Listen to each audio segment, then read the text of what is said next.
Muy buenas noches, estimados compañeros. Buenas noches, licenciado. Licenciado, feliz noche. Buenas noches, Buenas noches, licenciado. Sean bienvenidos una vez más a nuestro curso de Derecho Administrativo 2. Agradezco muchísimo a las 47 personas, estudiantes, que ya se encuentran unidos a esta transmisión. Antes de iniciar, quiero enviar un fraternal y efusivo saludo a todas las compañeras, mujeres presentes en esta clase, toda vez de que se conmemora el Día Internacional de la Mujer. Como siempre lo he manifestado, la mujer es hoy por hoy de los seres humanos, al igual que los hombres, ¿verdad? Fundamentales para el desarrollo de cualquier sociedad y no digamos de nuestro país, Guatemala. Estamos realmente muy urgidos y necesitados de mujeres líderes al frente de muchos proyectos, de muchas instituciones, mujeres que lideren, ¿verdad?, este país, ¿verdad? Y sabemos que desde nuestros diferentes espacios, el caso de la Universidad de San Carlos y de nuestra Facultad de Ciencias Jurídicas y Sociales, pues lo hacemos a través de la cátedra. Así es que va, pues entonces mi felicitación para todas las compañeras. Sin más que decir o agregar, vamos a iniciar con nuestra clase correspondiente al día de hoy, indicando que nos quedamos el día miércoles en la presente diapositiva correspondiente a las atribuciones del procurador de los derechos humanos. Recordemos que estamos conociendo las instituciones de control auxiliares, perdón, tanto auxiliares como de control técnico, como también de control de fiscalización dentro del estado de Guatemala. Por razones del tiempo, se consignan en las diapositivas los artículos que deben de leer ustedes y de estar, pues obviamente, en constante estudio, ¿verdad? Toda vez que acá en la cátedra, pues no nos da el tiempo. Una vez agotado el punto del procurador o la Procuraduría de los Derechos Humanos, ahora nos toca entrar a la Corte de Constitucionalidad, que es el siguiente grupo de diapositivas que les envió hoy por la tarde, y vamos a concluir esta ronda de instituciones con el Tribunal Supremo Electoral. Para mejor recepción de señal de ustedes, procederé a apagar la cámara, ¿verdad? Y también así pues no nos distraemos tampoco en mi caso, ¿verdad? Ahora entramos a la Corte de Constitucionalidad. Es un organismo creado por la Constitución Política de la República, la actual Constitución Política de la República, en su artículo 268. Es un tribunal permanente de jurisdicción privativa, cuya función esencial es la defensa del orden constitucional. Actúa como tribunal colegiado con independencia de los demás organismos del Estado y ejerce funciones específicas que le asignan la Constitución y la ley de la materia. ¿Cuál es la ley de la materia? El decreto 1-86, lo relativo a la ley de amparo, exhibición personal y de constitucionalidad, que también para no seguir desentonando con la dinámica que veníamos llevando el día miércoles, vamos a, déjenme ver, sí, vamos a compartir acá, discúlpenmela de una vez para que ustedes lo tengan también acá como parte del material, ¿verdad? Vamos a compartir no solo la corte va, la ley, ¿verdad? Sino también vamos a compartir, solo estamos descargando la ley para que la tengamos como, disculpen,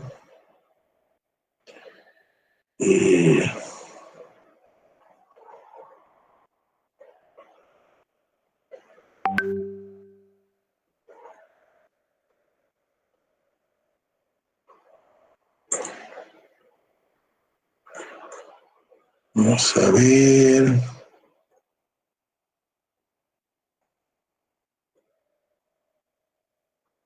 Pero todo para que tengamos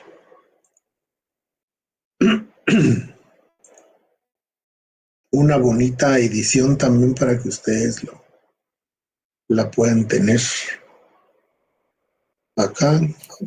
Disculpe, licenciado, se estaba refiriendo a la ley de amparo y exhibición personal, ¿verdad? Así es. Gracias.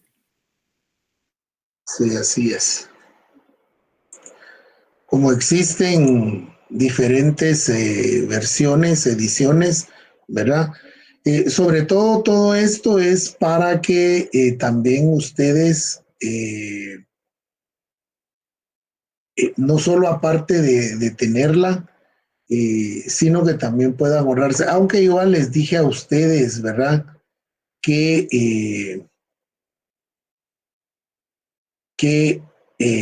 deben de tener esas sus leyes precisamente porque les va a servir el día de mañana para sobre todo las ediciones escritas, ¿verdad? Porque les va a servir para su examen privado. Tienen que ustedes que tener ahí eh, eh,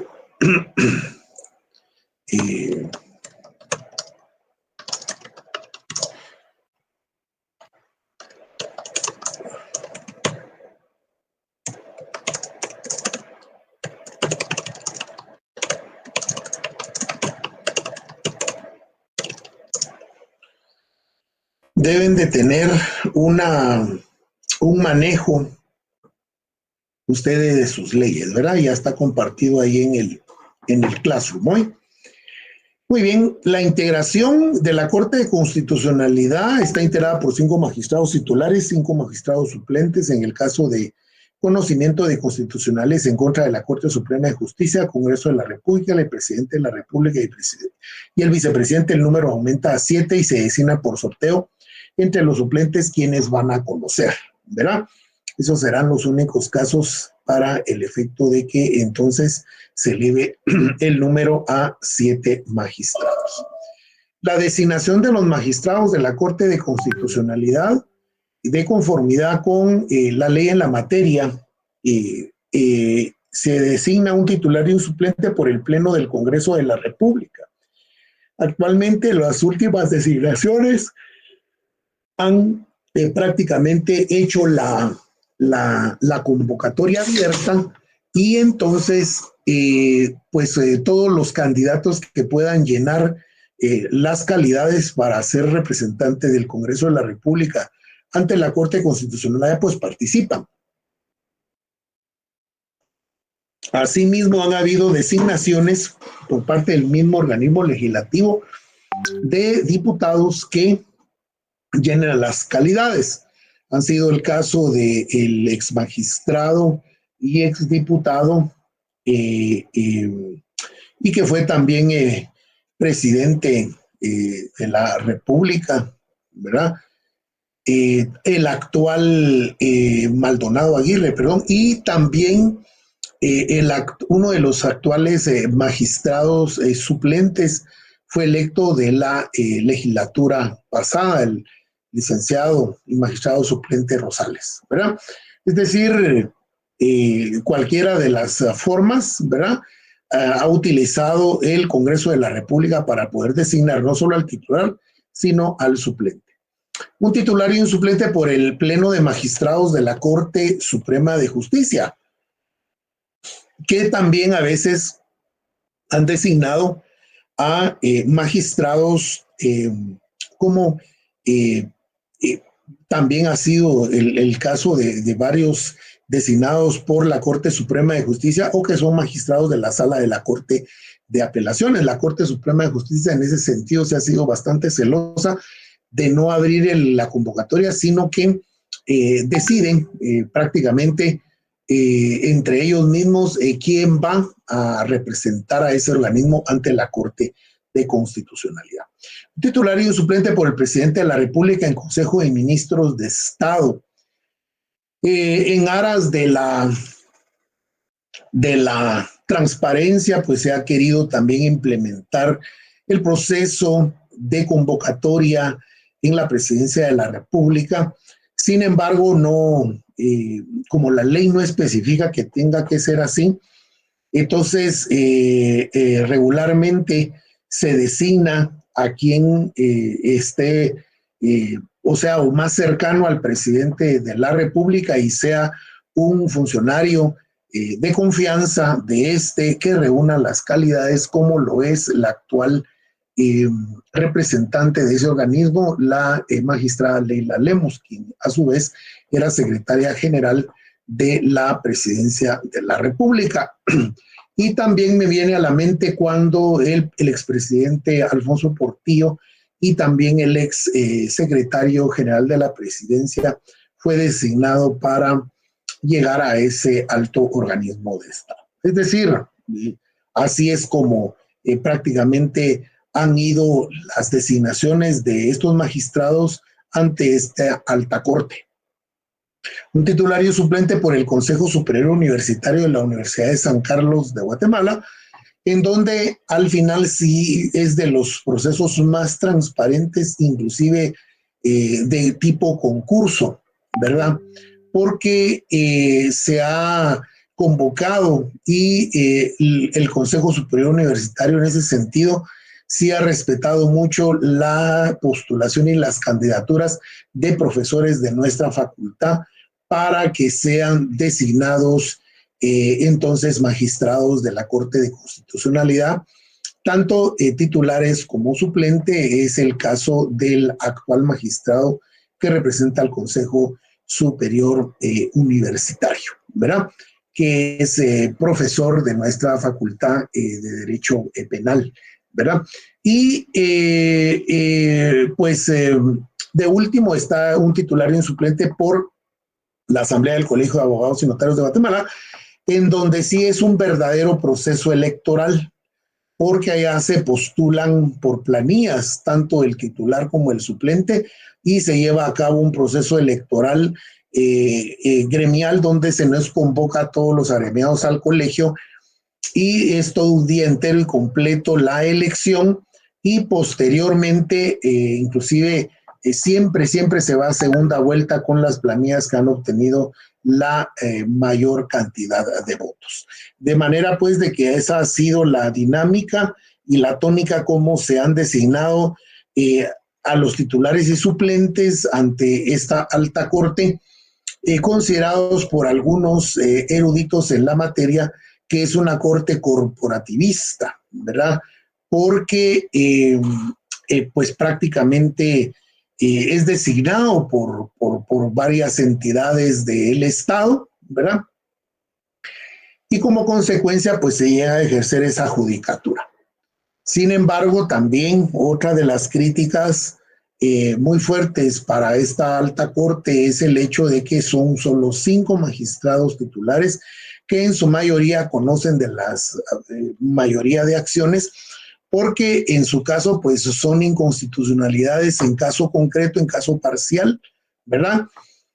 Pero también uno de los grandes de las grandes atribuciones de esta alta corte es conocer en materia de amparo precisamente no solo la apelación de todas las demás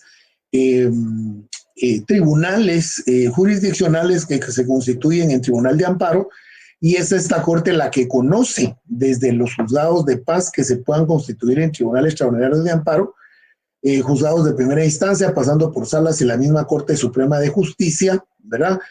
Prácticamente es esta Corte la que conoce de la apelación. Y entonces el amparo pues sí se ha desvirtuado mucho y como consecuencia pues esta Corte ha llegado a registrar, me imagino que ahorita ha de estar por ahí más o menos de unos 9,000, 10,000 amparos en trámite, ¿verdad?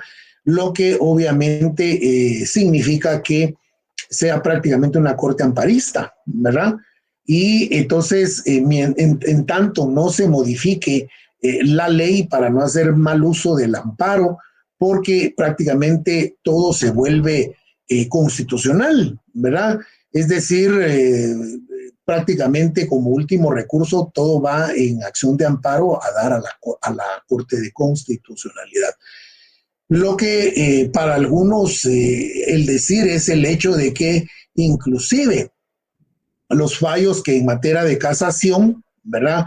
En la Corte Suprema de Justicia son conocidos por esta Corte, y cómo es posible que lo resuelto por 13 magistrados, ¿verdad?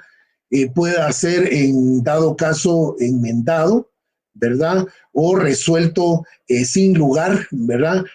Por 5 magistrados, ¿verdad? Y entonces ahí va más o menos es como va la discusión de los diferentes analistas, ¿verdad? Y haciendo prácticamente decir que pues se configuró mal o se creó desde la actual constitución este tribunal de forma errónea, ¿verdad?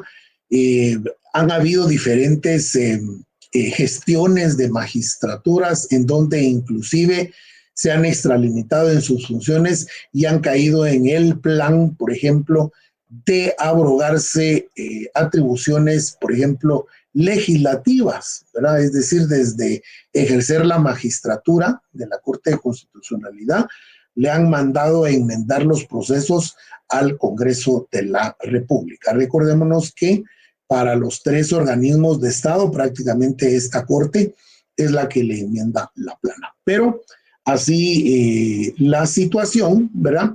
La duración en el cargo de estas magistraturas durarán en el ejercicio de sus cargos 5 años, pudiendo ser reelectos si la presidencia es rotativa de acuerdo a la edad de estos, del de más edad al más joven, ¿verdad? Ahí no hay pierde.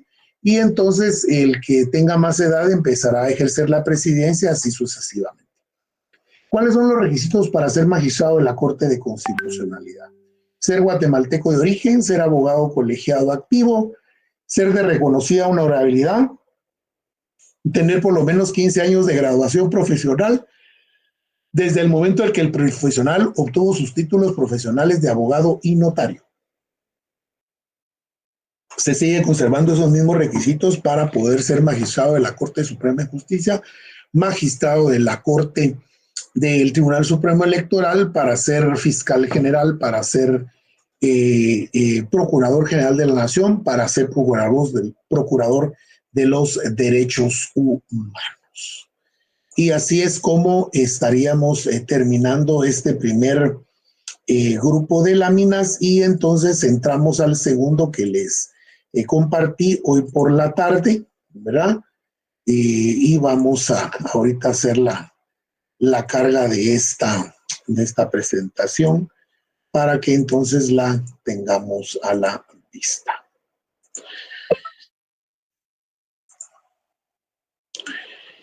Muy bien.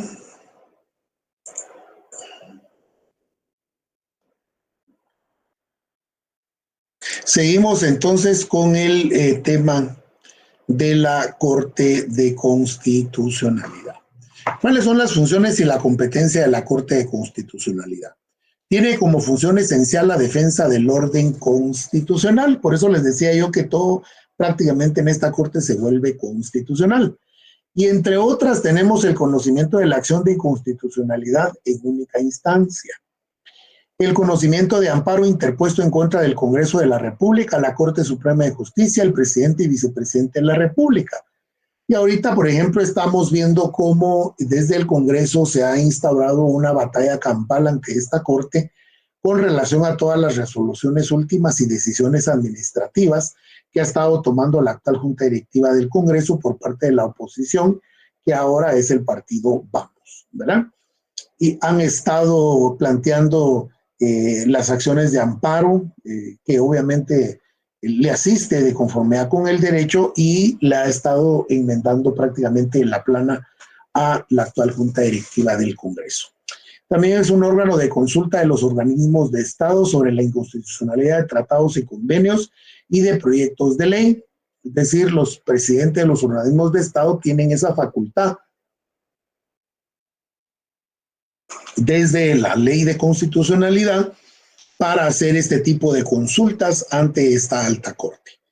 También el conocimiento de toda apelación en materia de amparo, de exhibición personal y de inconstitucionalidad, que muchas se encuentran, muchas de esas competencias que le son atribuidas a la Corte, de conformidad con el artículo 265 al 272 de la Ley de Constitucionalidad, ¿verdad? Obviamente también como parte de esto, pues no deja de tener también el tinte bastante político, ¿verdad? Las resoluciones de esta Corte, ¿verdad?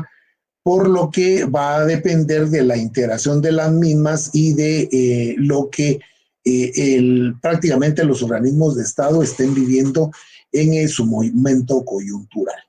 Bueno, ahora pasamos al Tribunal Supremo Electoral, al régimen político electoral.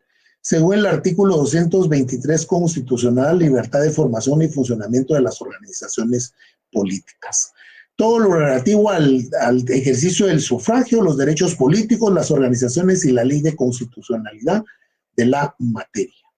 La creación del Tribunal Supremo Electoral está a través de la emisión del decreto 1-85 emitido por la Asamblea Nacional Constituyente.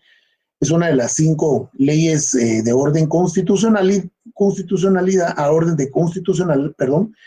y se crea el Tribunal Supremo Electoral, siendo la máxima autoridad en materia electoral. Su organización y funcionamiento y distribuciones están determinadas en su propia ley. El presupuesto le corresponde al tribunal una asignación anual no menor del punto 5 del presupuesto general de ingresos ordinarios del Estado, que ya sufrió reformas y lo vamos a ver en las próximas diapositivas. La integración se integra por 5 magistrados titulares y 5 suplentes electos por el Congreso de la República con el voto de las 2/3 partes total de sus miembros, de una nómina de 40 candidatos propuestos por la Comisión de Postulación. Durarán en el ejercicio de sus cargos 6 años. Esto también ya tuvo sus reformas, ¿verdad? Y lo vamos a ver más adelante. ¿Cómo se puede definir al Tribunal Supremo Electoral? Es la máxima autoridad en materia electoral y es independiente y de consiguiente no supeditado a organismo alguno de Estado. Su organización y funcionamiento y atribuciones está determinada por la ley y por el artículo 121 del decreto 1-85 de la Asamblea Nacional Constituyente. Dentro de las atribuciones, pues vamos a ver, ¿verdad? Muchas de ellas, ¿verdad? Hay reformas, como les comentaba, ¿verdad? Que fueron emitidas a través del decreto 26-2016. Se instituye el voto en el extranjero del guatemalteco para elegir al presidente y vicepresidente. Se adiciona 2 párrafos al artículo 12. Se prohíbe el traslado de votantes, se reforma el artículo 13, se adiciona el artículo 21 bis en lo relativo al destino de los fondos otorgados por el Estado a razón de $2 de América de los Estados Unidos por voto favorable de la siguiente forma: 30% para capacitación de sus afiliados, 20% para funcionamiento de actividades nacionales y para el pago de su sede nacional. el 50% para otras actividades de los partidos en las sedes departamentales y municipales. Hay multas también que se ha creado para los partidos políticos regulados en el artículo 22, que se reforma en los años 1990. El artículo 30, que se reforma el artículo 126, la duración de los magistrados ya no de 6 años, sino de 5 años, y la presidencia también va a ser rotativa, empezando igual desde el de más edad al de menos edad. El artículo 31, que reforma el artículo 127, la ausencia temporal y definitiva de los magistrados, que vemos que hoy día pues prácticamente se está adoleciendo de ello, ¿verdad? Ya se terminó de integrar por parte del Congreso de la República los últimos 2 magistrados suplentes que se necesita para poder integrar, toda vez que los magistrados titulares, 4 de ellos, pues prácticamente se encuentran, digamos, de alguna forma, pues, no ejerciendo la judicatura, toda vez de que tienen, pues, problemas, inconvenientes, ¿verdad?, ante los tribunales de justicia y fueron desaforados con su derecho de antejuicio. El artículo 36 reforma las literales C y D del artículo 141. La comisión de postulación debe elaborar una nómina de 20 candidatos y las sesiones serán públicas en la sede del Congreso de la República. Esto, de estos 20, y habíamos leído que eran 40, lo que ha sucedido es que se consigna tanto en la ley el número de 20 y en el reglamento 40. Pero se hizo la consulta a la Corte de Constitucionalidad y esta determinó que debe prevalecer lo que en la ley se mantiene, que son 20 candidatos, ya no 40, ¿verdad? Esto está en las reformas del decreto 26-2016, ¿verdad? Y también, de último, pues acá está en las modificaciones, regresando un poquito a la ley del Ministerio Público, ¿verdad? Estas son algunas generalidades, ¿verdad?, para previo entrar en materia con relación precisamente a... sí, Araceli, adelante, por favor. Buenas noches, licenciado. Disculpe. Las reformas que son por el decreto 26-26. Aló. Disculpe, licenciado. Dijo que las reformas eran por el decreto 26-2006. Sí, fíjese que se le corta. Ay, perdón, licenciado. Perdón. Sí, es que de plano la señal del internet, ¿verdad? Sí, adelante, Evelyn. Buenas noches, licenciado. Yo creo que la compañera preguntaba si usted se refería a las reformas del decreto 26-2016. Sí, así es. No, solo para aclararle a la compañera. Gracias. Perdón, licenciado, no sé, tenía mala señal. Ahí es, ahora sí ya. Ahora sí, perdónele. Usted dijo que las reformas son por el decreto 26-2016. Sí. Esas reformas son a la ley electoral y de partidos políticos, que es el decreto número 1-85. Es correcto. Bien? Sí. Ok, gracias, Liz. A la orden. Bueno, los principios rectores con relación a los principios políticos, recordémonos que elegir y ser electo es un derecho fundamental, correspondiente precisamente a los derechos políticos. Y la primera referencia la tenemos en la Convención Americana sobre Derechos Humanos, en el artículo 23. Todos los ciudadanos deben de gozar de los siguientes derechos y oportunidades: de participar en la dirección de asuntos públicos, directamente o por medio de representantes libremente elegidos, de votar y de ser elegidos en elecciones periódicas auténticas realizadas por sufragio universal e igual y por voto secreto que garantice la libre expresión de la voluntad de los electores. De tener acceso en condiciones generales de igualdad a las funciones públicas de su país. La ley debe de reglamentar el ejercicio de los derechos y oportunidades a que se refiere el inciso anterior, exclusivamente por las razones de edad, nacionalidad, residencia, idioma, instrucción, capacidad civil o mental o condena por juez competente en procesos penales. Es decir, los derechos políticos, el derecho a elegir y ser electo es un derecho fundamental, es un derecho humano y como tal debe de respetarse. Por eso es de que es de suma importancia, ¿verdad?, este apartado específicamente con relación a la ley electoral y de los partidos políticos.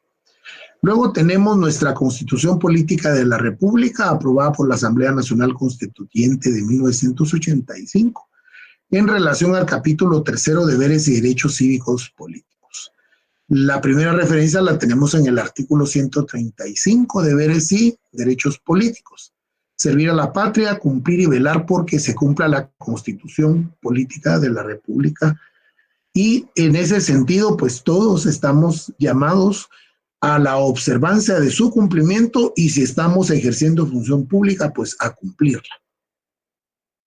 El artículo 136 establece los deberes y los derechos políticos. Inscribirse en el registro de ciudadanos, elegir y ser electos, velar por la libertad y efectividad del sufragio y la pureza del proceso electoral, optar a cargos públicos. Es constitucional. El derecho de petición en materia política, el derecho exclusivo a los guatemaltecos, la cual tendrá que ser resuelta y notificada en un término que no exceda de 8 días, al contrario de la regla general al derecho de petición de 30 días. ¿Por qué razón? Por razón de la celeridad de un proceso electoral. De manera que este derecho de petición debe de ser resuelto en el plazo entonces de 8 días y el plazo es constitucional. La ley electoral y de los partidos políticos, consagrado en el decreto 1-85, que es una ley de rango constitucional, toda vez que fue aprobada por esta Asamblea Nacional Constituyente del 85, está integrado por la siguiente ficha técnica. El libro 1, título único, principios generales. El libro 2, las organizaciones políticas. El libro 3, las autoridades y órganos electorales. El libro 4, el proceso electoral. Y el reglamento de la ley electoral y de los partidos políticos, el reglamento del voto en el extranjero, el reglamento de control y fiscalización de las finanzas de las organizaciones políticas, el reglamento de unidad de especialidad sobre medios de comunicación y estudios de opinión. En ese sentido, déjenme decirles que sí se ha avanzado mucho en materia electoral, sobre todo para la defensa del voto de todos los guatemaltecos, ¿verdad? O también denominado sufragio, a el accionar, ¿verdad? Al conducirme de mi casa hacia la urna, ¿verdad? Para emitir el voto será lo que es el sufragio. El libro 1, que establece la ciudadanía y el voto. La ciudadanía dice que son ciudadanos todos los guatemaltecos mayores de 18 años. Esto es importante, ¿verdad? Porque no está regulado por el DPI. El DPI es el documento de identificación personal que conlleva pues el código 1 de identificación, que es único para cada uno, ¿verdad? Pero la ciudadanía está regulada en esta ley. El artículo 3 establece los derechos y deberes que ostentan o nacen de ser uno o tener la calidad de ciudadano. El artículo 4, la suspensión de los derechos ciudadanos, también puede suspenderse. Una de las condiciones o de las situaciones es tener una sentencia firme y condenatoria. La recuperación del ejercicio de ser ciudadano cuando ya uno cumplió esa condena. La pérdida de recuperación de la ciudadanía también está regulada. La constancia de la ciudadanía, la calidad de ciudadano se acredita con el documento extendido por el registro de ciudadanos. Es decir, nosotros tenemos que inscribimos nuestro estado civil, no solo, entiendas, el estado civil, no solo es el hecho de contraer nupcias, ¿verdad? O casarse, como comúnmente lo decimos, no es el hecho de, por ejemplo, nacer, el derecho de tener una identificación o un nombre, que también es un derecho humano, es un derecho universal, tener derecho a un nombre. Estar inscrito en el registro civil correspondiente, anotar el nacimiento de la persona y con eso ya tener el código 1 de identidad, de identificación desde que uno nace, ¿verdad? Y entonces al cumplir la mayoría de edad, yo tengo que dirigirme hacia el registro de ciudadanos para poderme empadronar. Ahí es donde yo voy a recibir, ¿verdad? Como consecuencia, entonces mi calidad de ciudadano, de ciudadanía. Y ahí en ese mismo registro es donde yo puedo solicitar mi constancia de ciudadanía. Allí es donde, por ejemplo, cuando hablan los requisitos ser ciudadano de origen, dice guatemalteco, tengo que ir a solicitar esa mi constancia ahí al registro de ciudadanos del Tribunal Supremo Electoral, que está en una casa anexa, ¿verdad? Y creo que cuesta, no sé si 1.50 o 2.50, algo así la constancia, y se solicita un día y al día siguiente ya se le expiden a uno, ¿verdad? Pero ahí es donde uno la va a sacar para integrar estos expedientes, ¿verdad? En el caso del interior, pues van a ser las delegaciones del Tribunal Supremo Electoral. Es decir, solo por el hecho de que yo cumpla 18 años, ¿verdad? No voy a obtener la calidad de ciudadano, aunque va a ser el requisito sine qua non principal, ¿verdad? Pero tengo que ir a empadronarme entonces para tener derecho no solo a votar, sino a la ciudadanía. El artículo 2 establece el derecho al voto. El voto es un derecho y un deber cívico inherente a la ciudadanía. Es universal, es secreto, único, personal y no delegable. Se instituye el derecho del voto en el extranjero a los ciudadanos guatemaltecos de conformidad con esta ley para elegir al presidente y el vicepresidente, y es así como se ha tenido pues experiencias no tan exitosas, creería yo, porque todavía no tenemos esa costumbre, y también que sí, en ese sentido, pues digámoslo de esta manera, científicamente vamos un poquito atrás, ¿verdad? De la mayoría de países, ¿verdad? Porque lo ideal sería como la mayoría de países de América Latina, en donde en las embajadas se puede ir a votar. Eso todavía no tenemos, apenas es en los Estados Unidos de América, en donde se han aperturado algunos centros de votación. Es mucho el dinero que se invierte para este proceso electoral en los Estados Unidos y los resultados son muy bajos, puesto que los ciudadanos en Estados Unidos, algunos sí se echan ese viaje para ir a votar. Yo he tenido pues noticias de muchos paisanos allá en Estados Unidos que no comprenden, ¿verdad? Si viven en tal ciudad, cuando se van a empadronar, porque hay jornadas de empadronamiento en los Estados Unidos, y los paran programando o en otra ciudad en donde a veces hasta 3 a 5 horas tienen que trasladarse. Entonces, obviamente, eso va a desestimular el hecho de ir a ejercer el sufragio, ¿verdad? Pero ahí está el desafío, lo que nosotros como país anhelamos, ¿verdad? Que algún día pues este voto llegue a la mayoría de ciudadanos guatemaltecos que residen en el extranjero. Prohibiciones. No pueden ejercer el derecho al voto los ciudadanos que se encuentren en el servicio activo en el Ejército Nacional, en los cuerpos policiales y quienes tengan nombramiento para cualquier comisión o trabajo de índole militar, y quienes estén suspendidos en el ejercicio de sus derechos ciudadanos o hayan perdido la ciudadanía. Esto como con ocasión, por ejemplo, que las Fuerzas Armadas, pues recordémonos que son fuerzas de orden, ¿verdad? Es decir, hemos escuchado muchas veces aquel dicho, y que es muy cierto para en el caso del ejército, pero también de la Policía Nacional Civil, ¿verdad? Las reservas militares y demás, que las órdenes se cumplen y no se discuten, ¿verdad? En ese sentido, por esa razón es de que ellos tienen prohibido, ¿verdad? Y tiene la obligación el Ejército de Guatemala y el Ministerio de Gobernación enviar esa nómina de ciudadanos guatemaltecos que están en sus filas para no ser incluidos dentro del padrón electoral.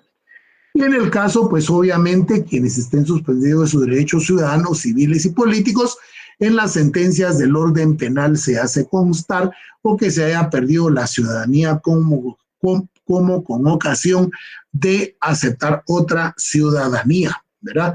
Alguien que contrae nupcias con alguien, con una ciudadano o ciudadana extranjero y quiera adoptar esa ciudadanía, tiene que renunciar. Si la legislación de esos países así lo requieren, tienen que renunciar a la ciudadanía guatemalteca y como consecuencia pierden ese derecho. El libro 2 estipula lo relativo a las organizaciones políticas. En el artículo 16 se establece que los partidos políticos, los comités para la constitución de los mismos, los comités cívicos electorales y las asociaciones con fines políticos serán las organizaciones políticas. Sí, me pareció pues interesante presentarles ahí a ustedes, ¿verdad? Ese cartoncito de lotería, ¿verdad? El cual pues estamos expuestos como ciudadanos que acudimos a ejercer el derecho del sufragio cada 4 años, ¿verdad?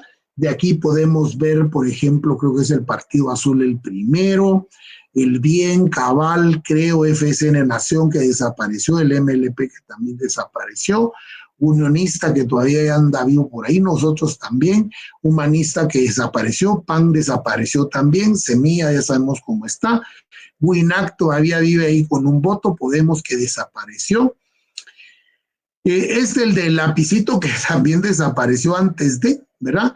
El partido Todos, la UNE que sigue dando mucho de qué hablar, la URNG, también Maíz que se fue con coalición, me parece, de WINAC, la UCN que también desapareció, Mi Familia no digamos desapareció, Valor, Vamos, sigue, Victoria Viva también, y otros más que por ahí se nos escapa que también son partidos políticos. Los partidos políticos legalmente constituidos e inscritos en el registro de ciudadanos son instituciones de derecho público, con personalidad jurídica y de duración indefinida. ¿Cuáles son los requisitos para la existencia y funcionamiento de los partidos políticos? Que se encuentre como mínimo con un número de afiliados equivalente al 0.30% del total de ciudadanos inscritos en el padrón electoral utilizado en las últimas elecciones generales. Actualmente un aproximado de 25,000 ciudadanos empadronados tienen que contener las hojas llamadas de adhesión para la constitución de un partido político. Estar constituido en escritura pública, ¿verdad? Es decir, en papel especial de protocolo. Que los notarios pues tenemos, ahí es donde se constituyen los partidos políticos y se inscribe en el registro de ciudadanos pues el primer testimonio de esta escritura pública, la cual es revisada y se cumple con los requisitos. Miren, todo esto ahora ya está mucho más fácil porque se descargan los formatos de pues la página del Tribunal Supremo Electoral. ¿Cuáles son los derechos y obligaciones de los partidos políticos? Postular candidatos de elección popular a todo nivel, presidente, vicepresidente, diputados, listado nacional, diputados distritales, ¿verdad? Corporaciones municipales también. Fiscalizar todas las actividades del proceso electoral por medio de fiscales que designen de conformidad con la ley. Hay un fiscal general del partido, ¿verdad?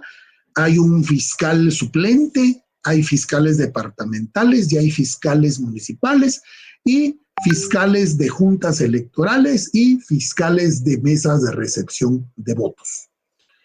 Denunciar ante el Tribunal Supremo, designar dentro de los 8 días siguientes a la fecha de la convocatoria a una elección a sus fiscales y acreditarlos oportunamente ante el Tribunal Supremo Electoral. Toda esta gente tiene que ser, acreditada ante el Tribunal Supremo Electoral, dependiendo qué es, ¿verdad? El fiscal general del partido, pues obviamente se tiene que acreditar ante el Registro de Ciudadanos, al igual que el fiscal suplente, los fiscales departamentales ante las delegaciones departamentales, los municipales ante las delegaciones municipales y juntas receptoras de votos, ¿verdad? También los fiscales de mesa. Denunciar ante el Tribunal Supremo Electoral, ante el Inspector General, cualquier anomalía de la cual tenga conocimiento de exigir, que se investiguen las actuaciones que vulneren las normas y los principios de la legislación electoral y de partidos políticos. Y acredita a realizar proselitismo en época no electoral, atendiendo el mismo como las acciones y actividades de formación y capacitación a organizaciones y difusión de su ideología, programa político, propuestas políticas, posiciones políticas, convocatorias y cualquier otra actividad referidas al funcionamiento de las organizaciones políticas, así como su difusión en medios de comunicación. Actualmente es lo que se tiene permitido hacer y que no tienda a confundirse como campaña anticipada, que es precisamente en donde han rayado mucho los partidos políticos. Luego está la figura del control y fiscalización del financiamiento de las organizaciones políticas, regulado en el artículo 21, 21 bis y 21 ter. Las organizaciones políticas tendrán las siguientes obligaciones: del financiamiento público para las actividades ordinarias de las organizaciones políticas y la regulación sobre el financiamiento. Pareció ahí bien un recorte ahí de un reportaje que miren quedó buenísimo en la banda presidencial, y dólares, no quetzales, ¿verdad?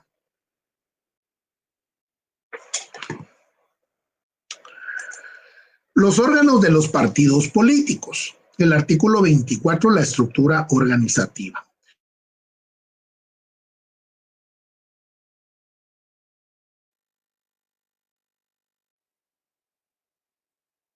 Situación que casi nunca se da y es muy raro que se dé en los partidos políticos, es decir, siempre hay caudillos, siempre hay dueños de los partidos.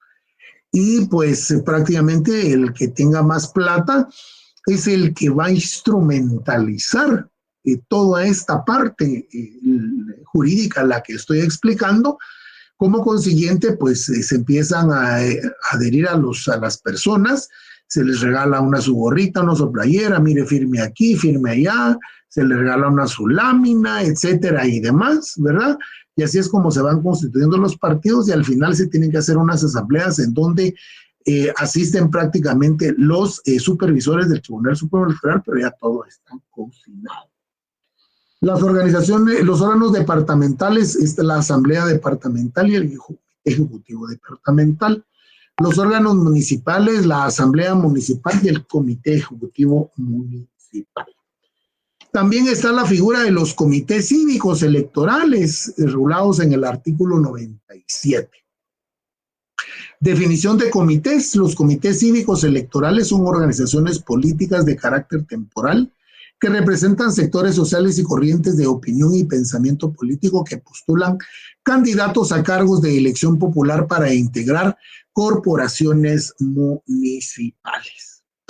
El artículo 99 establece los requisitos para los comités cívicos electorales, siendo contar con el momento de su constitución con el mínimo de afiliados siguientes. En los municipios hasta 5,000 empadronados y 100 afiliados. Recordémonos que acá la figura que se va a utilizar son empadronados, no solo es el hecho que sean mayores de 18 años, sino debe de contar entonces con su número de empadronamiento.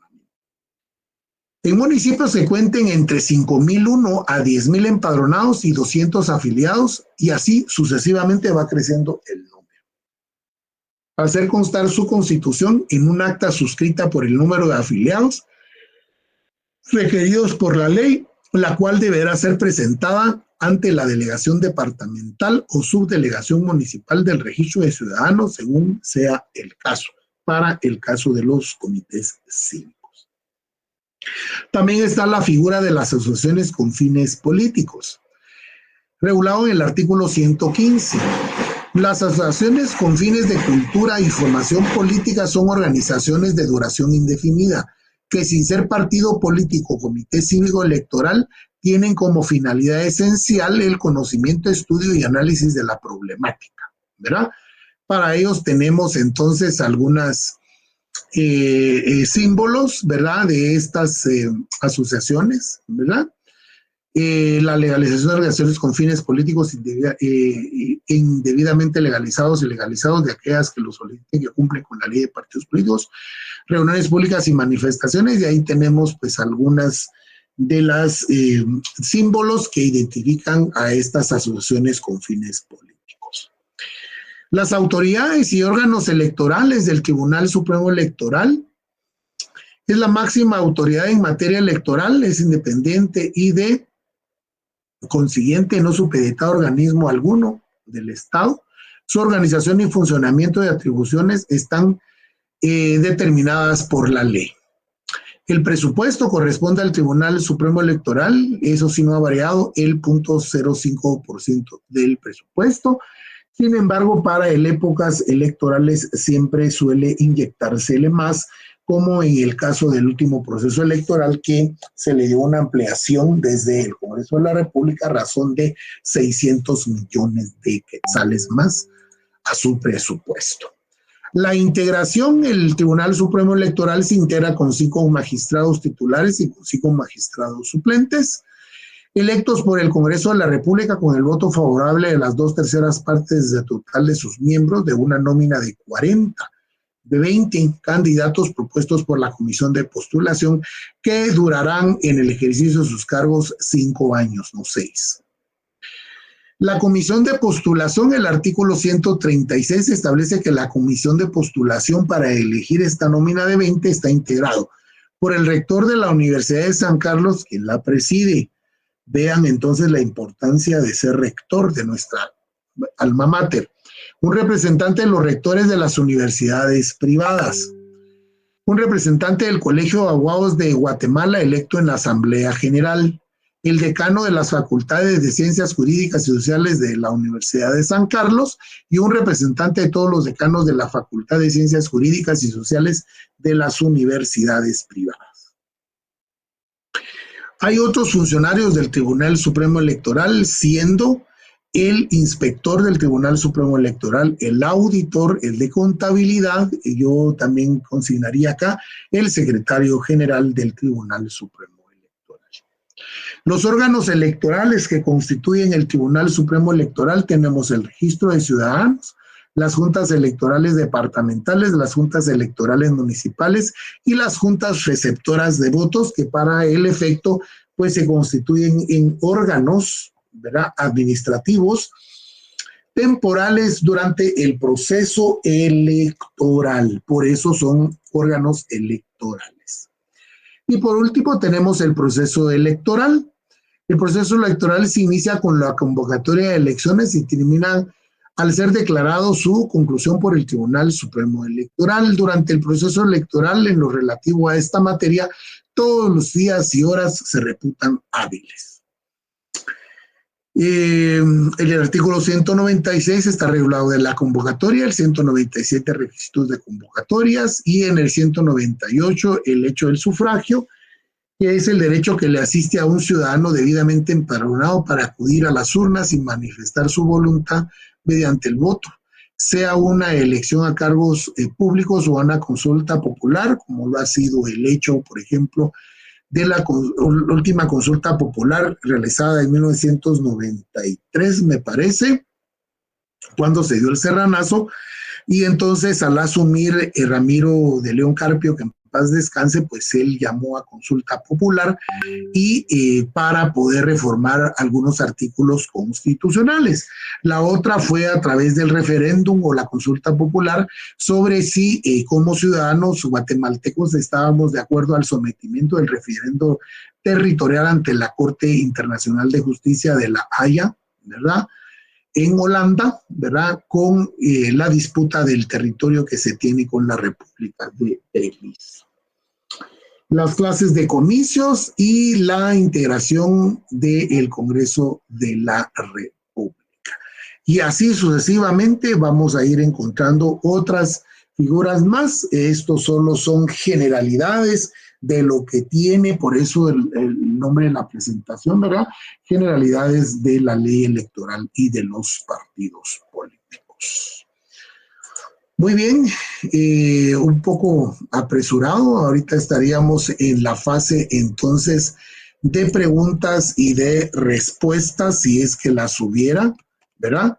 Estoy bajando ahorita también, buscándoles acá la ley electoral y de los partidos políticos para compartírsela también, ¿verdad? Para que entonces lo puedan tener. Es la versión, si usted va a solicitar que le regale, estas las regalan, ¿verdad? Ustedes, ahí en el Tribunal Supremo Electoral, y es el mismo, el mismo como dijéramos, la misma edición, tanto digital como la edición que les voy a compartir digital, ¿verdad? El decreto 1-85, ley electoral y de partidos políticos. Para que entonces ustedes no digan o no haya excusa de que no la tienen, ¿verdad? Y entonces así ustedes también procedan a hacer su lectura y análisis del caso también, por supuesto, ¿verdad? Bueno, muy bien, entonces, compañeros, estaríamos en esta fase de preguntas y de respuestas. En el caso de que pues no hayan preguntas, como decimos en pedagogía siempre, ¿verdad? O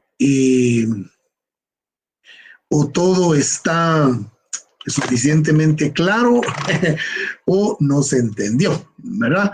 Igual de todas formas, pues creo yo que el material está allí para que ustedes lo consulten y si les surgieran dudas, pues las podemos resolver en la próxima clase que va a ser presencial el día miércoles de la próxima semana, ¿verdad?